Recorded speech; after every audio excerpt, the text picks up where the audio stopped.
하나님 말씀 구약 성경 이사야서 10장 1절에서 4절 말씀 되겠습니다.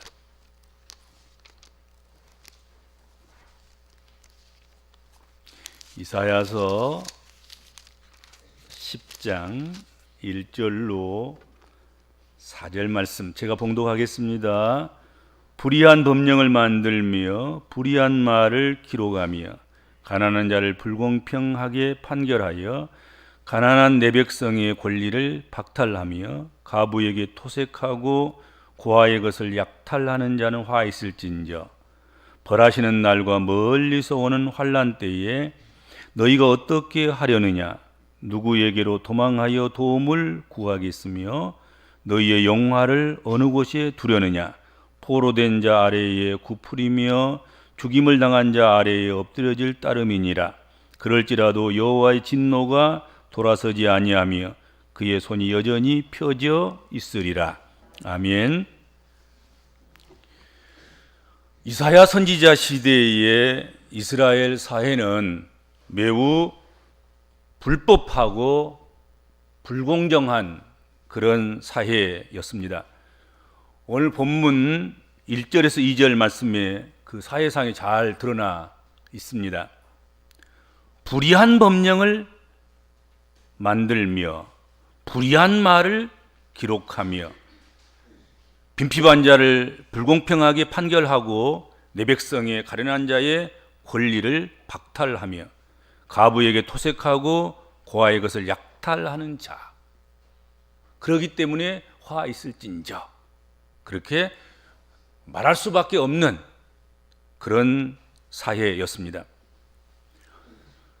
법이라는 것이 약자를 보호하고 사회 정의를 세우는 공평을 세우는 그런 것을 위해서 있어야 합니다.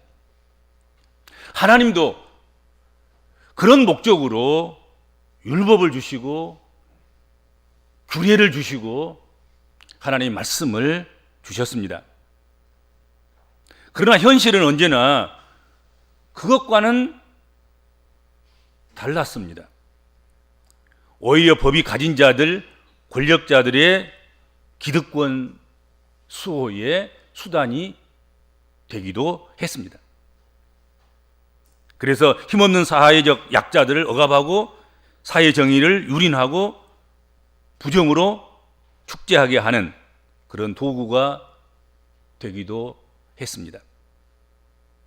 이사야 시대는 유독 불의한 법령이 많았고 또 불의한 법 해석과 법 집행이 많았던 아주 불공평한 그런 사회였습니다. 이런 사회적 불의가 결국 가져오는 것은 하나님의 심판날을 불러온다는 사실입니다. 때가 차고 죄악이 관영하고 그렇게 되면 땅에서 핏소리가 하나님께 신원하고 억울한 사람들의 간청함이 하나님의 보좌에 이르면 결국 하나님의 심판날을 불러오게 되는 것입니다. 그 하나님의 날, 심판의 때는 오늘 본문에서 벌하는 날, 멀리서 오는 환난의 날 그렇게 표현되고 있습니다.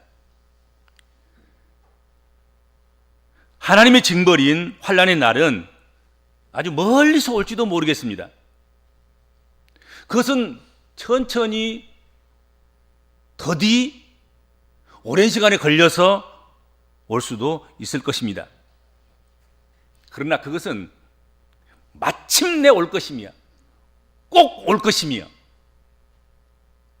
멀리서 거의 예상하지 못하던 그런 방향에서 오기 때문에 더 놀랍고 더 무서운 것이 될 것이다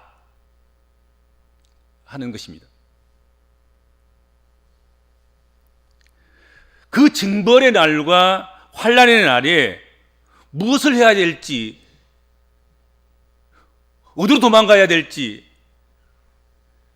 내가 지금까지 가치 있게 귀중히 여겼던 것들을 어디다가 두어야 할지 몰라서 쩔쩔맬 것을 염려하셔서 하나님께서는 이사야 선지자를 통해서 이스라엘 백성들에게 너희가 어떻게 하려느냐 하고 질문하신 것입니다.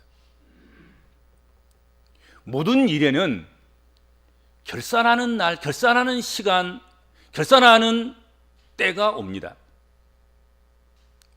어떤 인생이든지 인생은 한 번 왔다가 한 번 가게 됩니다. 하나님 앞에 서는 날이 반드시 옵니다. 그날에 어떻게 할 줄 몰라서 쩔쩔매는 그런 인생이 되지 않기를 소망합니다.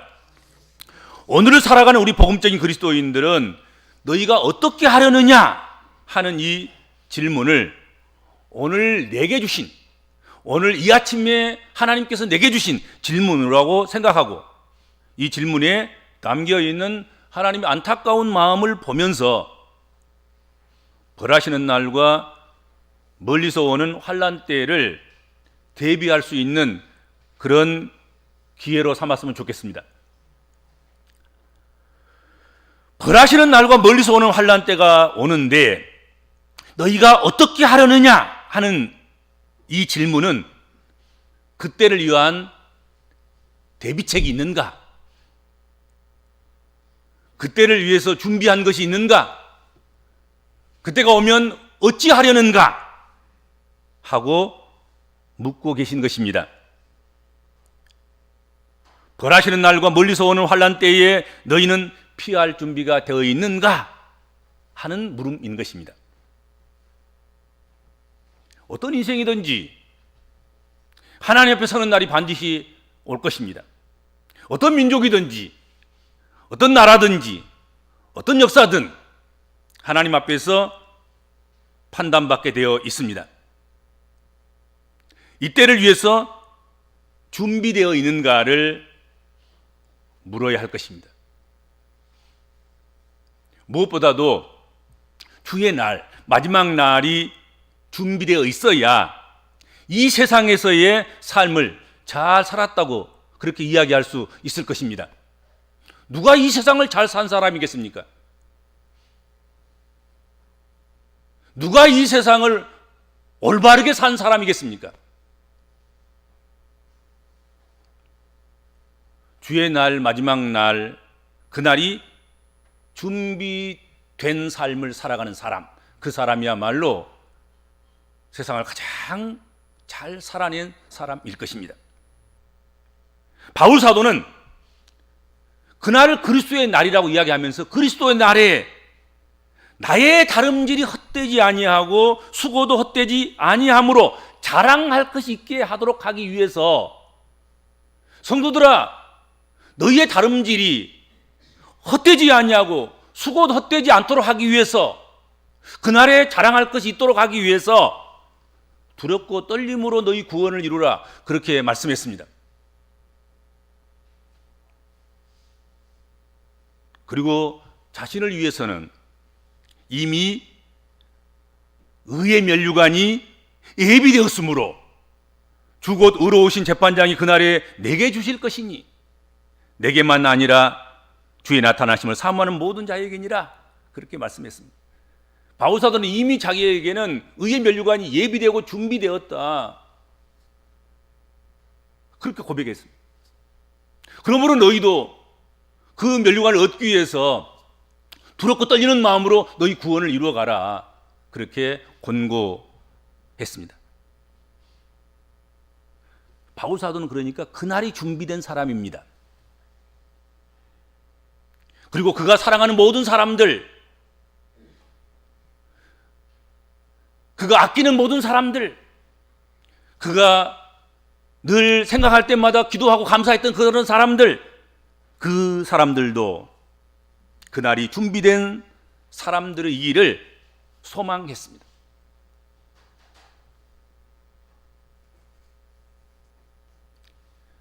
사람들은 위험한 때를 위해서 많은 것을 준비합니다.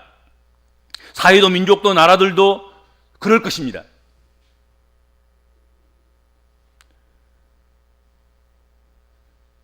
위험한 때를 위해서 얼마나 잘 준비되었는가, 위험한 때를 만났을 때 얼마나 잘 헤쳐나가도록 예비되어 있는가, 거기에 의해서 사실은 선진과 후진을 구분할 수 있을 것이고, 능력과 능력 없음이 구분될 것이고, 좋은 사회와 나쁜 사회를 구분할 수 있을 것이고, 그럴 것 아니겠습니까? 지금 계절적으로 우리 앞에 겨울이 닥쳐오고 있습니다. 겨울이 오기 전에 준비할 것이 참 많습니다. 저는 늘 11월 중순부터 12월 초까지 어느 한 주간을 선택해서 겨울이 오기 전에 그런 제목으로 늘 겨울 준비를 하도록 그렇게 권고해 왔습니다.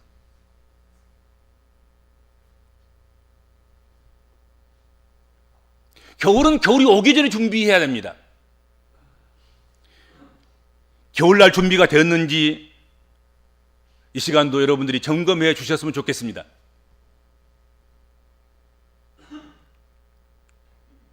그리고 누구에게나 찾아오는,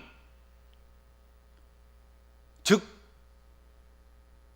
일을 그만둬야 할 때가 오기도 하고, 병이 들 때도 있고,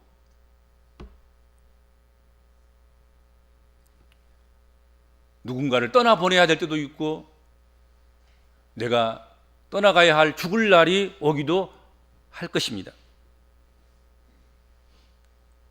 이런 일들에 대해서 여러분, 나는 준비가 안 됐습니다, 우리 가정은 준비가 안 됐습니다, 그럴 것이 아니고 늘 예비하고 준비하고 있어야 합니다. 준비되어야 합니다. 우리나라는 꽤 좀 요즘 많이 좋아진 것 같습니다.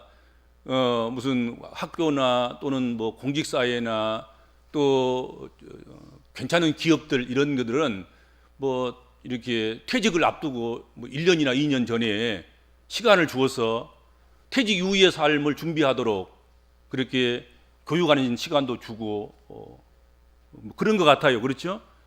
잘한 일이잖아요, 그게.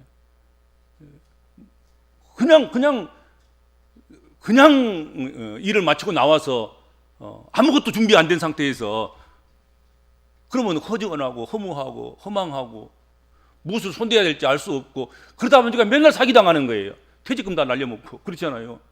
연금 한 꼬리 받아가지고 다 날려먹고, 뭐 투자하자 그러면 정신없어가지고 막 자기가 아무런 실력도 없고 관계도 없는 그런 일에 투자하다가 보면 사기당하고, 또 자녀들이 주라는 게 다 줘버리고, 그래가지고는 나중에 보면은 홀로 쓸쓸히 고독사하기나 하고, 삶의 만족감이 없어서 진짜 긴 퇴직 후의 삶을 허무하게 보내는 그런 경우가 얼마나 많냔 말이에요. 그렇죠? 여러분, 준비하셔야 됩니다. 그날은 오게 되어 있습니다. 누구든 퇴직하게 돼 있고, 누구든 여러분 홀로 될 날이 오게 되는 것입니다. 둘이 나란히 누워서 딱 그냥 우리 숨 쉬고 그 다음에 숨 쉬지 말자 그래가지고 딱 숨이 멈추면 얼마나 좋겠습니까? 그러면 같이 가버리면 좋은데 그렇지 않단 말이죠. 한 사람은 먼저 가고 한 사람은 남겨지게 되고 그렇단 말이죠. 그러니까 미리 준비해야 되는 거야. 홀로 살 준비를 해야 되는 거예요, 여러분들요. 적어도 여자들은 남자들보다 수명이 길고, 그렇죠? 또 대부분 결혼이, 요즘은 그렇지 않습니다만 옛날 결혼은 여자분들이 좀 나이가 좀 적은 상태에서 결혼하기 때문에 적어도 7년에서 한 12년 정도는 사실은 남자보다 더, 남편보다도 오래 살아야 되는 거예요. 그렇지 않습니까? 그럼 그 준비해야 되는 거잖아요. 남편 없는 12년 동안의 삶을 내가 홀로 어떻게 살아갈 것인가, 준비해야 되지.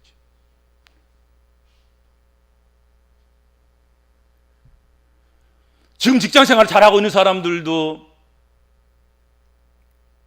직장 그만둘 날이 곧 올 줄 생각하고 그 이유를 준비하셔야 됩니다.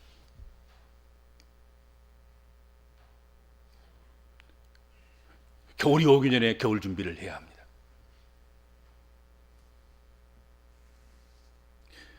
벌하시는 날과 멀리서 오는 환난의 때가 닥쳐왔을 때 자신을 방어할 수 있다면 얼마나 좋겠습니까?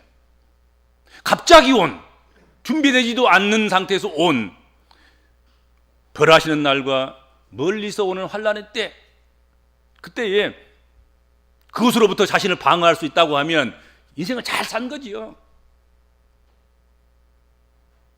오늘 본문에도 이렇게 되어 있습니다. 너 이거 어떻게 하려느냐? 그 다음에 바로 이어서 누구에게로 도망하며 누구에게 도움을 구하겠느냐? 그렇게 성경에 말씀하고 있습니다. 벌하시는 날과 멀리서 오는 환난 때에 누구를 의지하며 그때에 너희가 누구에게 도움을 청할 것이며 누구에게로 피하고 도망할 것인가 하는 것이죠. 지금까지 우리가 의지하고 따라갔던 것들이 무엇이며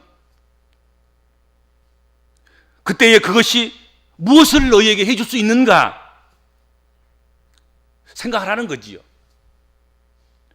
그렇죠. 지금 우리가 부지런히 쫓아다니는 것이 나중에 우리가 도망갈 곳이 필요하고 도움이 필요하고 피할 곳이 필요할 때 그것을 제공해 줘야 옳은 것 아니겠습니까? 그렇죠. 내 인생을 전체를 투자해서 내 생명 전부를 바쳐서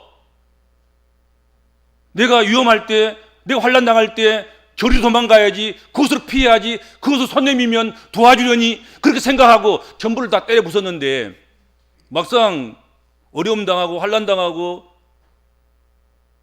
일이 끝나고 환난의 날이 저 멀리서 오는 그때에 갈 길이 막히고 도움이 안 되겠다고 손을 내젓고 피할 문을 아예 안에서 문을 잠가버려서 들어갈 수도 없게 만드는, 그런다고 한다고 하면, 그런 취급을 받는다고 하면 얼마나 억울하겠습니까?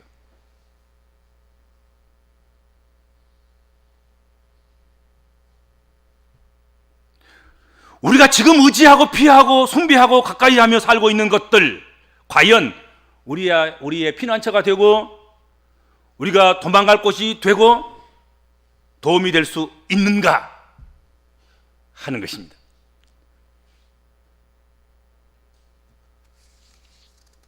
과연 지금 우리가 의지하고 사는 것이 내가 어려움 당할 때 피난처가 될 수 있겠는가? 내가 도망갈 처소가 될 수 있겠는가 하는 거지요. 시편 기자는 사람으로부터 오는 도움도 도움이지만 사람으로부터 우리가 피할 수 있는 그런 피난처, 그것도 피난처이겠지만 정말 천지를 지으신 하나님으로부터 오는 도움, 천지를 지으신 하나님을 피난처로 삼는 그것이 준비되고 예비되어져 있는 사람, 그 사람이 복이 있다 말씀하십니다. 시편 121편, 짧으니까 한번 살펴볼까요? 시편 121편 이렇게 되어 있습니다.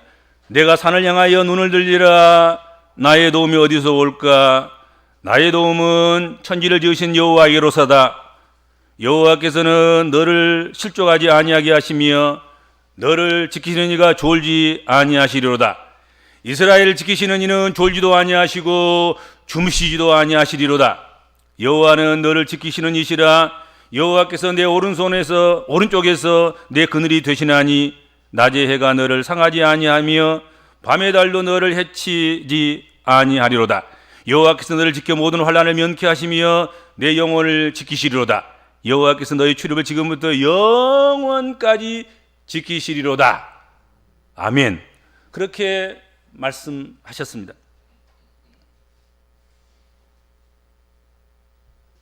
이사야가 이스라엘 민족에게, 이스라엘 사회에 예고했던 그 일이 닥칠 당시에 이스라엘 백성들에게는 누구에로 도망해서 도움을 구하고 피난처를 삼을 그런 것이 전혀 없었습니다.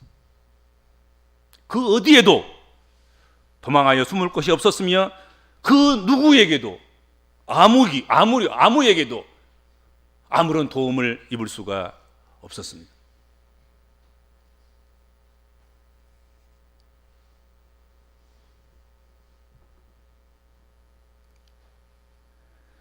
하나님이 오늘 본문 그 4절에 이렇게 되어 있습니다. 포로된 자 아래에 그들을 굽풀이며 죽임을 당한 자 아래에 엎드러질 따름이니라. 그럴지라도 여호와의 진노가 돌아서지 아니하며 그 손이 여전히 펴져 있으리라. 하나님조차도 나는 너희의 피난처가 안 된다, 나는 너희의 도움이 안 되겠다, 오히려 내 손이 펴져 있어서 너희에게 진노를 내리게 될 것이다, 그렇게 말씀하신단 말이에요. 여러분, 최종적으로 세상에 그 어떤 것들도 나의 피난처가 못 되고 나의 도움이 못 되고 내가 도망쳐 갈 곳이 없다고 할지라도 하나님이 나의 도우심이요 하나님이 피난처인 삶을 살아야 할 줄로 믿습니다. 그게 중요한 것 아니겠습니까?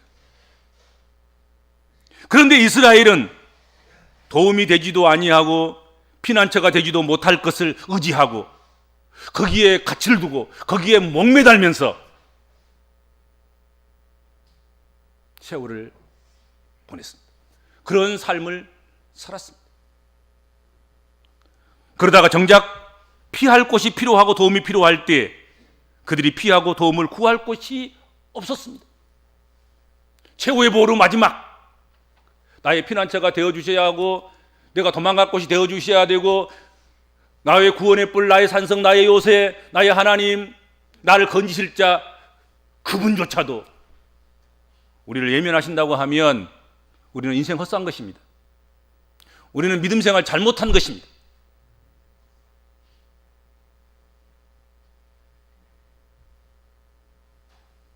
이 세상 그 어떤 곳에도 우리가 도망갈 곳이 없고 피할 곳이 없고 도움을 구할 곳이 없다고 할지라도 하나님의 우리의 피난처시요 우리의 도움이 되시면 안연히 서게 될 줄로 믿습니다.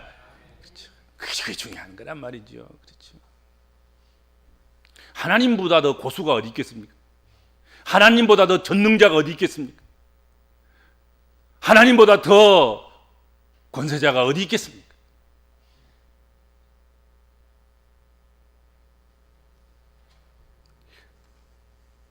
그리고 계속해서 오늘 본문에 보면 너희가 어떠하려느냐? 너희 도망갈 곳 있냐? 피할 곳 있느냐? 도움을 구할 때 도와줄 리가 있느냐? 그러시면서 벌하시는 날과 멀리서 오는 환난 때가 닥칠 때 너희의 영화를 어느 곳에 두려느냐? 성경에 그렇게 말씀했습니다. 오늘 본문에 그렇죠? 너희 영화를 어디에 두려느냐?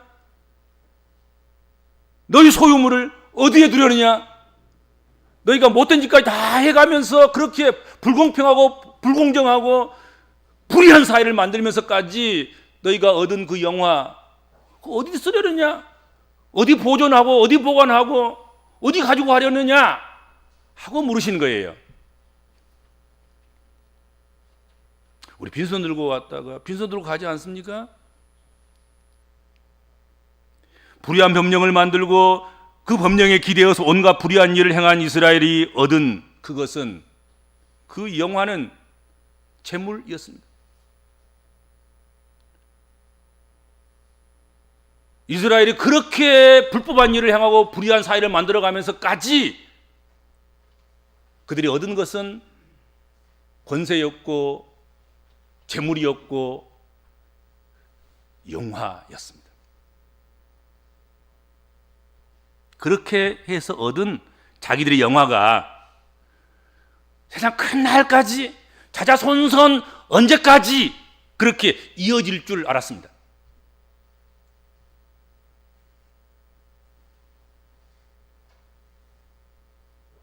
그러나 이렇게 영적 무감각과 무지 속에 빠져 있는 이스라엘은 결국 멸망한 자리에 이르고 말았습니다. 피난 가고 도망가고 뿐만 아니라 지금 포로로 잡혀가고 나라 망하고, 그런데 여러분요, 짊어지고 갈 것이 얼마나 되겠습니까, 여러분들?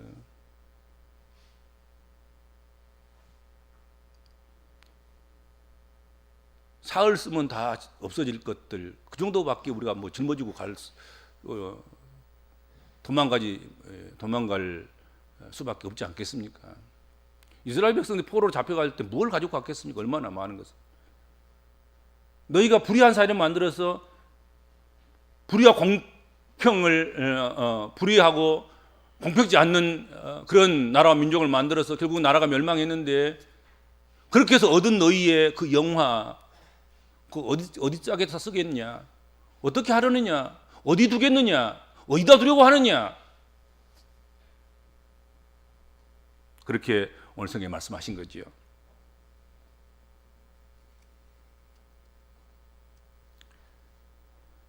하나님께서는 이스라엘 백성들에게 자신들이 전부라고 생각하면서 쌓아놓은 그것들을 맡겨두기 위해서 안전한 장소가 있더냐, 있을 것 같으냐 하고 질문하신 것입니다. 여러분, 인격 모독을 당하면서까지도 정말로 사람 같지도 않는 그런 삶을 살아가면서까지도 우리가 얻은 재물, 우리가 가진 영화, 환난 날에, 멀리서 오는 그 환난 날에, 주의 날에, 마지막 날에, 우리가 하나님 나라 가는 날에, 그 날에, 하나님의 심판 날에 그 영화를 어디에 두겠느냐? 둘 곳이 있다고 생각하느냐?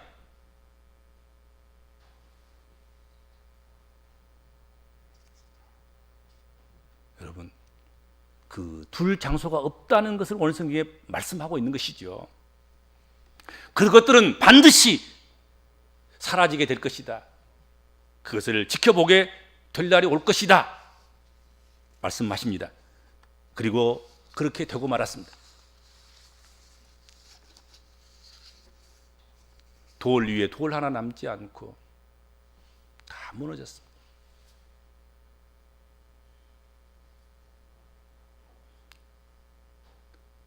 얼마 전에 우리나라에서 가장 갑부인 삼성 회장이 죽었습니다. 그렇죠? 근데 한 푼도 못 갖고 갔습니다. 그리고 상속세만 해도 지금 몇 조를 내야 됩니다. 상속세만 해도. 그런데 삼성도 자기 자본이 여러분 몇 퍼센트 안 됩니다. 나머지는 다 빚이에요. 공중분해될 수 있습니다. 언제든지. 또 은행 빚으로 지금 사업하고 있지 않습니까? 아마도 지금 삼성 회장 지금 음부에 내려가서 옛날에 먼저 갔던 정주영 회장한테 좀 5천 원 빌려달라고 지금 사정하고 있을지도 모르겠습니다. 한 푼도 못 갖고 갔으니까 먼저 간 사람한테 돈 좀 빌려보려고 해도 그 양반 나도 없다 그럴 것 아니겠습니까? 그것은 갖고 간 것이 아니야. 뭐 하려고?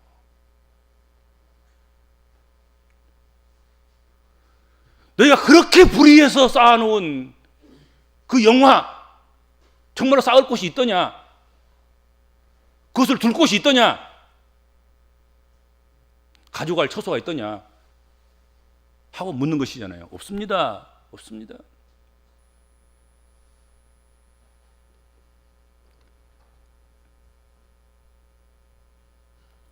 우리는 이스라엘 결국을 보면서 영생을 위하여 쌓아놓지 않는 삶의 탑들은 이 세상과 함께 무너지고 사라질 것이라는 것을 이 시간 알았으면 좋겠습니다.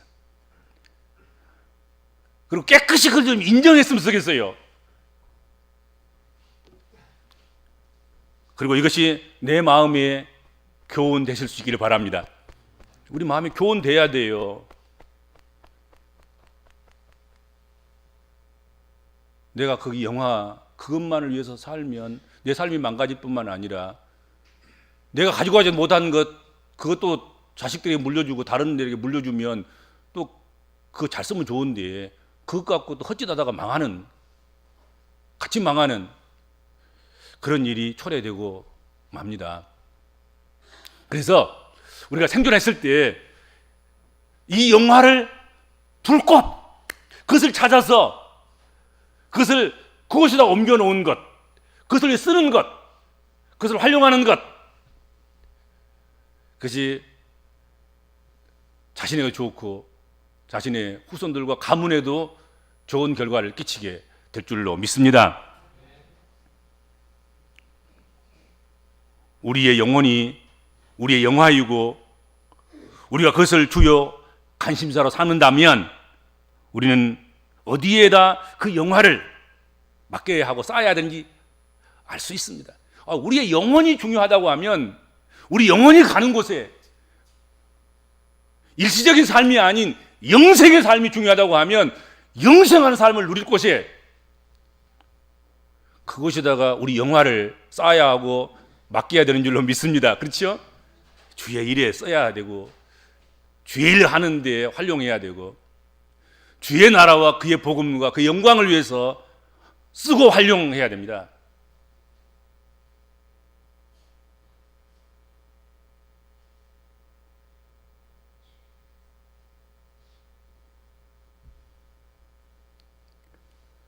우리 복음적인 그리스도인들은 오늘 이 시간을 통해서 이 땅에서 시간과 노력을 들이면서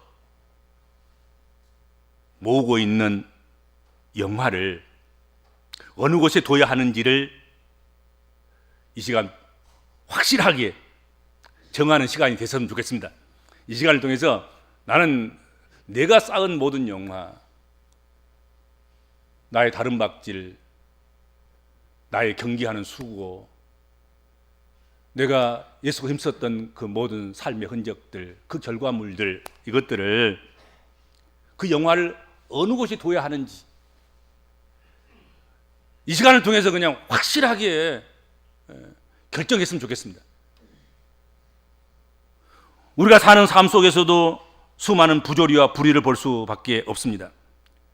우리는 어디서 무엇을 하며 어떻게 살든 또 어떤 영화와 권력과 부를 누리며 살든 반드시 여호와께서 죄악과 부패와 모순을 벌하시고 징계하시는 그날, 환난의 날, 최후의 날, 여호와의 날, 하나님 심판의 날, 그날을 잊지 않고 살아가야 하겠습니다. 그리고 그날에 어떻게 할 대책이 세워진 그런 자로 살 수 있기를 바랍니다. 어떻게 하려느냐? 나는 준비되어 있습니다. 걱정할 것 없어요. 나는 피난처도 있고요. 그날에 도망갈 것도 있고요. 그날에 도우실기도 있고요. 그날에 쌓고 두고 갈 것이 나는 있습니다 하고 그렇게 대답할 수 있는 여러분들 되시기를 주님으로 축원합니다. 주님 은혜를 감사합니다.